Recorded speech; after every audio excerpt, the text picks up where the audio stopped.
If you've been early extending in your golf swing, did you know that your ankles might be the cause of that? Well, in this video, I'm going to show you a simple way to improve your ankle mobility so you can stop hitting inconsistent shots on the golf course.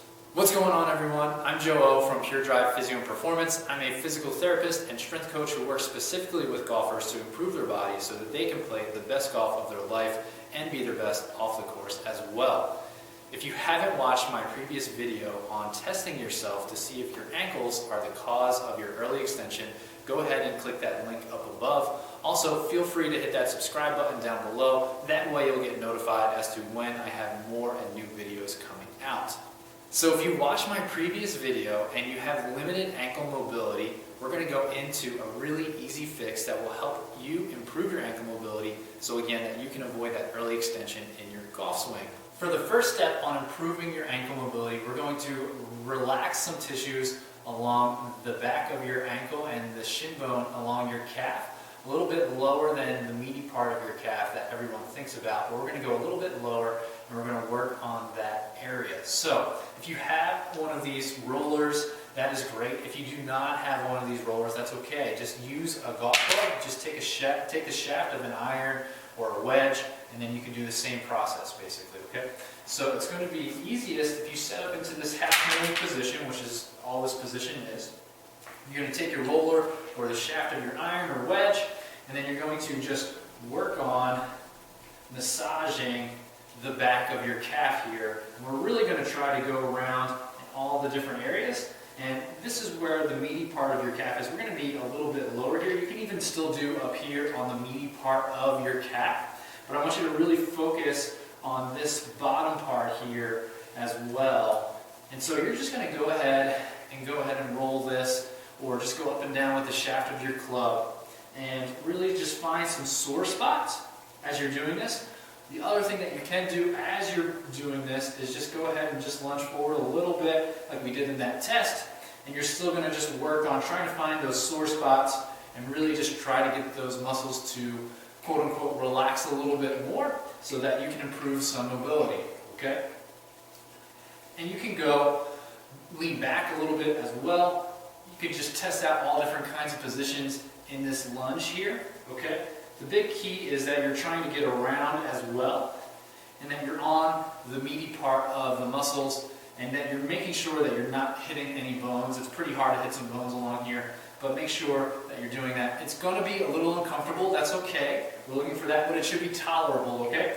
The best part is that you can apply as much or as little pressure as you'd like, okay? So after you've spent about 2 to 3 minutes doing that, we're going to work on just doing that stretch that we did in the test, okay? So we're going to be in this tall kneeling position again, okay? And then we're just going to lunge forward while trying to keep our heel down on the floor, okay? Big keys again, make sure your knee goes straight over the middle toe, okay? And again, make sure that you're not lunging out with your hip and pushing it out that way.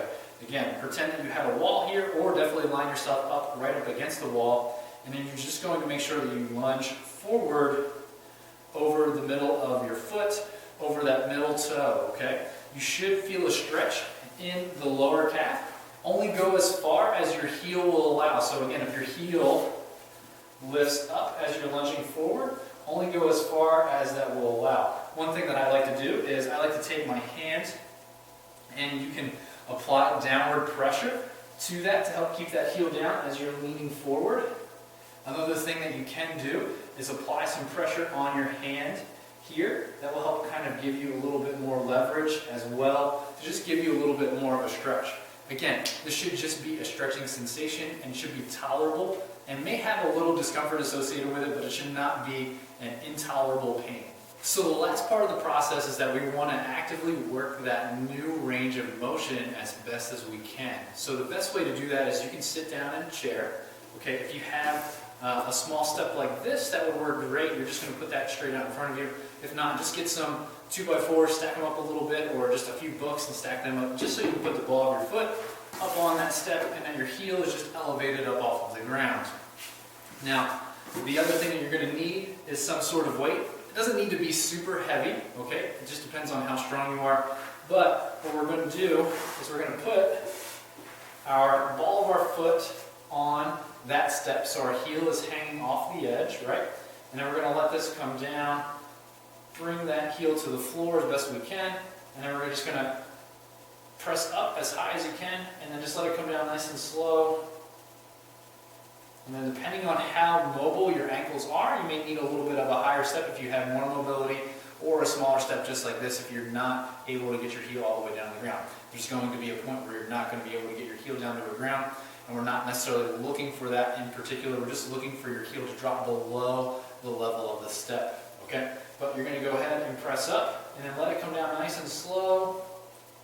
Go ahead and press up, let it come down nice and slow. And like I said, what we're doing is we're working that new range of motion that we just stretched into actively, and we're really trying to improve that with some weight. And that's how you're going to maintain that range of motion and those new mobility gains. You're going to need to work on this over time to really make that stay and be more consistent, and so it doesn't get tight again.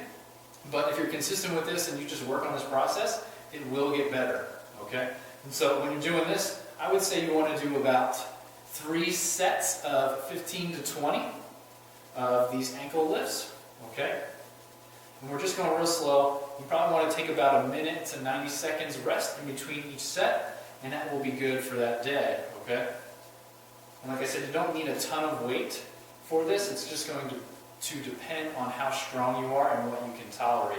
But we're really trying to work that new range of motion, dropping that heel below the level of the step. And again, this will be where the money is made in terms of maintaining these mobility gains. So that's the 3-step process to improving your ankle mobility. Again, just as a recap, we want to relax those muscles a little bit, then we're going to stretch into that new range, and we want to actively work into that new range with some weight in that seated calf raise position. Hopefully that was helpful. If it was, please go down and just hit that like button. You can put some comments in as well. Give me some feedback. I'd love to know if this was helpful for you and it helped improve your early extension and stopped hitting those inconsistent shots. Again, if you enjoyed this video and you think someone else would benefit from it, please go ahead and share it with them. I'm just trying to help as many people play their best golf on the golf course and live their best life off of the golf course as well. If you haven't done so already, please hit that subscribe button. There's going to be more videos coming out to help you live your best life on and off the golf course, so you want to be notified when those videos get released. As always, keep working hard, keep striving for excellence, because when you feel great, you golf great.